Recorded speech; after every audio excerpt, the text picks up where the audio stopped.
It was Christmas on the island of Sodor. All the engines were working hard. Thomas and Toby were busy carrying people and parcels up and down the branch line. Everyone was happy. Only the coaches, Annie and Clarabelle, were complaining. It's always the same before Christmas, they groaned. We feel so full, we feel so full.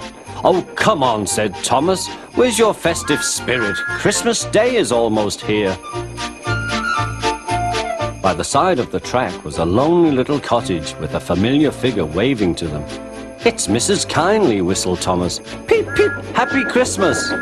Thomas always felt better for seeing her. Christmas just wouldn't be Christmas without Mrs. Kindley. When work was over, Thomas went to see the other engines. All their coats had been polished. Ha, said Gordon, just look at us. Your driver will have to work fast to get you as smart as us. Never mind that, replied Thomas. I've something important to say. Do you realize it's a whole year since Mrs. Kindley saved us from a nasty accident?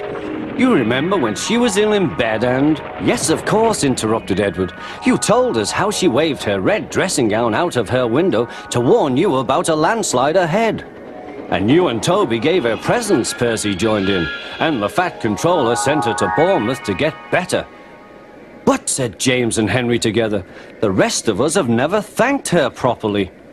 Exactly, said Thomas. So now I think we should all give her a special Christmas party. Everyone was getting very excited, and the drivers felt sure that the Fat Controller would agree, as indeed he did. The engines were all busy making plans when silence fell. The Fat Controller had bad news.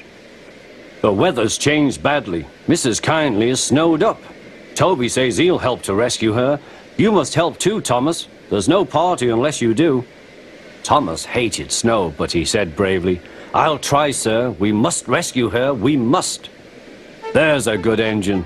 You and Toby will manage splendidly. Thomas charged the snowdrifts fiercely. Sometimes he swept them aside. Sometimes they stuck fast, and the men had to loosen them.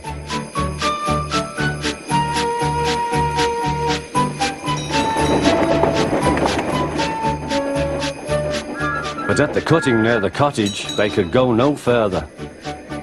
Look at that, exclaimed Thomas's fireman.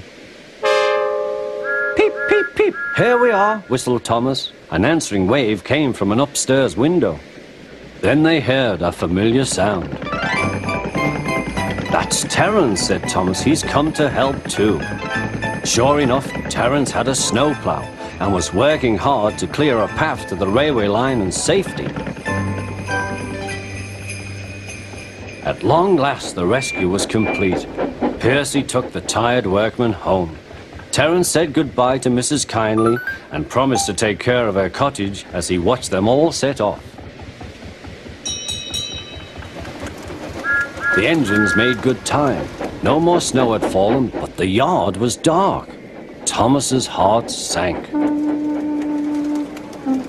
Suddenly, all the lights went on. What a marvelous sight awaited Mrs. Kindley.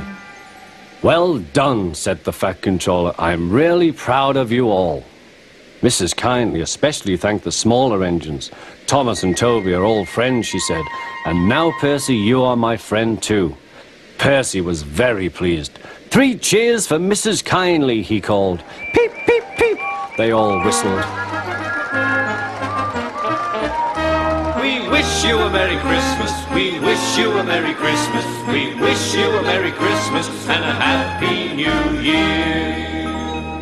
Thomas the Tank Engine and his friends thought it was the best Christmas ever, and Mrs. Kindley could think of nowhere she would rather live than here with them on the island of Sodor.